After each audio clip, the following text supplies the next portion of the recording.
Hi, we're the relationship coaches. My name is Lindsay. And I'm Lisa. And today we are talking about the question, should I stay or should I go? And did you know, first of all, that that is one of the most searched Google terms? It's right up there. Mm-hmm. That's wild, right? Yeah, not surprising though. So many of us in committed relationships are, having some distress, having some unhappiness, feeling frustrated. And so it's in this day and age with 50% divorce rate, it seems to be almost the first thing that comes into people's mind. Like, yeah, do I stay in this relationship? Do I leave this relationship? What should I do? Yeah. How do I know whether I should stay or go? Mm-hmm. That's the question that specifically that we get asked a lot by our clients. Well, how do I know though? How do I really know if I should stay or I should go? Mm-hmm. And you're right, Lisa, like in today's culture where more is more, and we're often not ever really happy with what we have, it's a constant search, right? Like, well, what if the grass is greener? Like, what if there's something better? Mm-hmm. Yeah. Yeah, and a lot of that comes down to the expectations that we have nowadays for our relationships, the high expectations, right? Are you expecting that your partner is going to meet all of your needs, is going to be the one to complete you, the one to make you happy, the one to be your biggest fan and to always be challenging you and to also be the one that you're the most attracted to. You're everything. You're everything. Yeah, it's that whole village thing, right? Mm-hmm. Where in the past, a village kind of did all of those things for us, and now we expect it all out of one person, and that's a high ask. Mm-hmm. Yeah. It is. Yeah, but you're here because you're asking it. Yeah. Should I stay or should I go? And so as coaches, we're trained to ask our clients powerful questions that helps them get some clarity and helps them eventually find some answers. And that will get you one step closer to making this huge, massive decision. Yeah. So today we're going to share with you 6 of those big, powerful questions. And we don't think you're going to reach an answer or, a complete diagnosis by the end of this, but these 6 questions will help you gain some clarity. Maybe help you think about some things you've never thought of before. Yeah. Yeah. Okay. Okay, so the first question is what we like to call meet your partner today. So imagine for a minute that you're not in a relationship, that you're not married, and your bestie sets you up on a blind date. And that blind date is with your partner, not your partner of 20 years ago when you met, your partner of today. Who they are today, what they look like, what their interests are, how they spend their time, how they are relationally with you. Mm-hmm. Exactly. So we want you to literally imagine it. You enter, maybe it's a dinner date. You enter this restaurant, you see your blind date across the room. What are you thinking? Yeah. What are your first impressions? What are you feeling? Yeah. What is the visceral reaction that you have? Are you drawn to them? Are you looking forward to walking closer and sitting down at the table with them and getting to know them? Yeah. And then, go sit down. Have a conversation with them. What is that conversation like? Are you enjoying that conversation? Are you curious about who they are and what they stand for? Do you like the answers that you're getting when you ask those questions? Yeah. Essentially, would you fall in love with that person? Today. Yeah. And if the answer is, no, I wouldn't fall in love with that person, well, do you want to stay with someone who you wouldn't fall in love with today? That's deep. It is deep. Yeah. And there's no right or wrong answer. No. Just something for you to consider. Yeah. Okay. Number 2. We call this one thing you share. Okay. And the question that we're asking you is, do you have at least one thing that you share with your partner that you look forward to doing together outside of being parents or dog owners, if that's your thing, that you enjoy doing together, that you look forward to, and that brings you closer together after experiencing it? Okay. Now, I know what you're thinking. Like a lot of people think, yeah, of course we have something, that we share together. Like my partner loves, coming on hikes with me. And that's so great. It brings us closer together. But really, that's my thing. And I'm making them do it. And they're doing it just for me. Yeah. So that's not what we're talking about here. Not the thing that you do that interests your partner and you're doing it to support them in their interest. Yeah, not the thing you do for them, not the thing they do for you because Yes. they love you. The thing that you both look forward to doing. The thing that you share and you're both excited about doing it, and then afterward you feel closer because you did it. Yeah. Yeah. And sometimes this is an activity. It could be that you both love biking together, and so that is something that you do. Yep. It could be that you both love going house hunting, and so you're going to like open houses every week, and you just love looking at new spaces and getting ideas for how to make your home great. Yeah. So, activities, interests, Future planning. totally. Essentially any one thing, as long as it's not related to a person or people, like you said. Like it can't be about your kids or the dog that you have together. It can't be about family. It's got to be something outside That's of unique that. to you two as an individual, to you two as a couple. Yeah. And so why are we asking this? Well, I mean, science backs up the fact that if you have one thing that you share with someone, that can be a bond that keeps you tied in a good way. Yeah. It can be and the enough. Right? Yeah. That can be the thing that keeps you together. You don't have to do everything together. Yeah. And maybe you just have that one thing that you love doing. It's your Sundays. You have Sundays together and you do coffee and you go to the farmer's market and then you go for a walk and then you call all your family or whatever it is. It doesn't, it's going to be unique to each couple. Yeah. But the question here is, do you have something that is a shared interest that brings you closer together?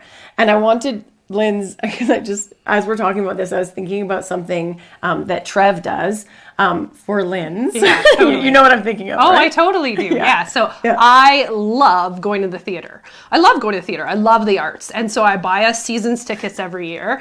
And Trev and I have date nights and we go to the theater.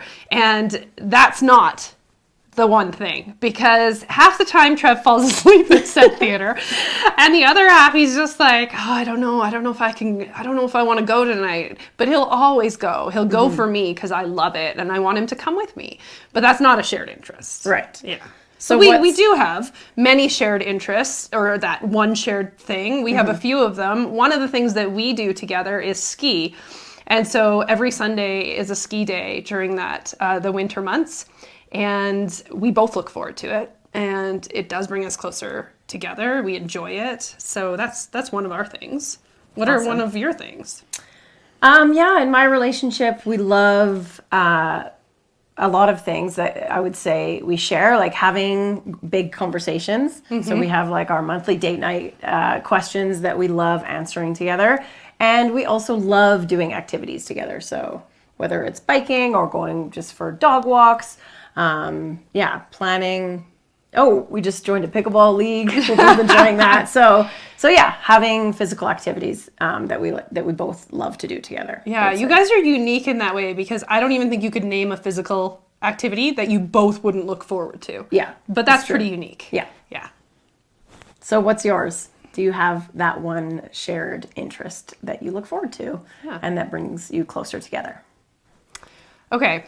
The third powerful question that we want to bring to you today is, we call it one thing you'd change. So, this is like a loaded one, right? Well, because we always say you can't change change your partner. people. You can't change people, and we truly do believe that. Yeah. But you can change the things you say, and you can change the things you do. So the question specifically is, if you could change one thing that your partner does, what would that be? So we're not, like Lisa said, we're not talking about their character. We're not talking about their personality. Not trying to make them from an introvert to an extrovert. No. But is there something you would change about them? So for me, if I could change one thing about Trevor, I would say, well, I would change how much he works. He would work less. So in that instance, it's maybe you could call it a habit, or like a lifestyle choice that they're making. yes, exactly, exactly, yeah. And so what we really want you to think about here is chances are there is something in your relationship that is creating some turmoil. And, you know, when you're lying awake at night thinking about it, it's like, if only they would do this, if only they wouldn't do this, right? So that thing that you would like to change about their actions, about something that they're doing, what we want to know from you is like, do they know? Do they know that that is a problem for you? That it is something that you're resenting? Yeah, and do they agree? Yes. Would they change it too? Yeah. Is it a recurring problem or issue or topic that comes up in your relationship? And if so, how are you resolving that? Yeah. And I mean, you can kind of dig into it a little bit more in your own mind when you think about it. Like, well, would they be willing to change this? Do I believe they'd be willing to change it? If they knew how important it was to me. Or are they even capable of it? Do I believe they're capable of changing this thing? Yes. And if you were to ask them to change this thing, do they feel like it would be an attack on their character or values in some way? That's good. I like that. Yeah. Yeah. Okay, so big, powerful question number 4. I was about to say this one's an easy one, but none of these are easy. No. But what this one is a quick one. So we call this one the magic wand. So we want you to imagine you have a magic wand. You can wave that wand, and everything that is wrong, anything that causes you pain, anything that kind of keeps you up at night as it relates to your relationship is suddenly gone, okay? So if that were the case, would you still be asking the question, should I stay or should I go? It's a big, powerful question, number 5. Are you willing to give more? More than you're giving right now. That feels kind of heavy, even when you said it. Right? It feels like, whoa. Yeah, so this is really a question about, are you at your max capacity? And also, how hard have you been trying? Right. How much have you been putting into your relationship, whether it's like emotional or physical energy? Yeah. And are you maxed out, capped out, or if nothing changed in your relationship right now, like, do you have more? Are you actually only at a 70 and you're like, I could give this 100%? Or are you already at 100%? Yeah. Is really the question here. It is. And I think what's important too, Lisa, is like, okay, so say you're at the 70 and you're like, I've got 30 more to give. So it's not only like, do you have more to give, but it's, are you willing to give it without any kind of expectation of anything back? That's the powerful part, right? Yeah.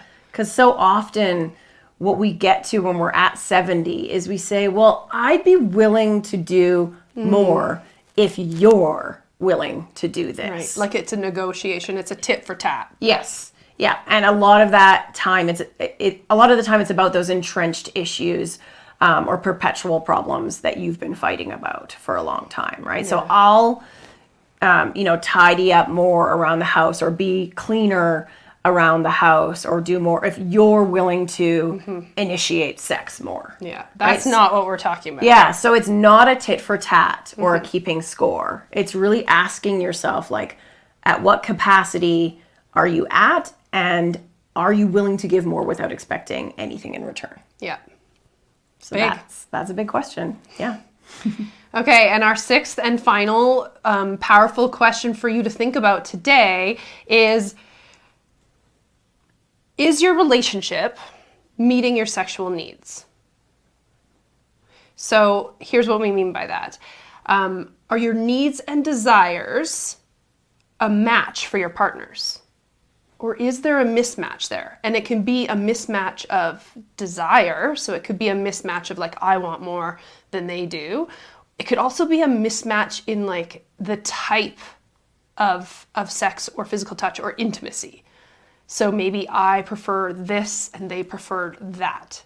So that's what we're asking is, are your needs being met? And is there a match or a mismatch between you and your partner? And this isn't a trick question because most people, I believe, would say, like, this is a big problem area in most relationships, right? So we're not really wanting you to dig too deep. Like the answer to that question is there's probably some turmoil. Like there's in most of the couples mismatch. that we talk to, there is a mismatch in one, or either frequency or type of sex that couples are having. Yeah. What we're really wanting to get to the bottom to here is like, is it an area that you guys are even talking about? And is it an area where you're willing to work on and explore and get curious with your partner on? Yeah. Or are you entrenched in your point of view? Again, back to the last question, do you already feel maxed out?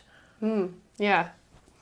So, yeah, I think that's important. So it's really about the, are you talking about it and are you willing to? Yeah. Yeah. And are you willing to get out of your point of view for long enough to try to see what's happening for your partner and get curious about what's going on for them? In terms of their desires. Yeah, because or I their think needs. this one often comes to a standstill, sometimes even just in early years of a relationship where it's just like, well, you want sex more than I want sex, and so this is always going to be a problem, right? And then the way that couples are fighting about it is so dysfunctional, and it just creates these loops. Or they're not fighting about it. Right. Yeah. They're just ignoring it. Yeah. Right? So it's either really loud in the relationship or extremely quiet. No one talks about it except, after a few sips of wine with friends, like, we're not having sex. Yeah, yeah. And so really, this question is like, what's the experience of that for you? Are you talking about it? And are you willing to play ball and have a serious conversation about what to do next? Yeah. And it's funny because that's sort of the last of the 6 powerful questions we wanted to talk about today, but the ending of that is truly the beginning of everything. Are you willing to talk about it? So it's like, in terms of your relationship as a whole, when you think about, should I stay or should I go? I think the bigger question to kind of think about is, are you talking with your partner? Do they know you're wondering this? Do they know you're thinking about it? Yeah. Are you sitting up there on the fence all alone? Yeah. Wondering when your partner is going to hop up on the fence and have the conversation? Or are you going to get down into your yard, not the other person's, and say, sweetie, it's time to talk. Like, we got some stuff to sort out.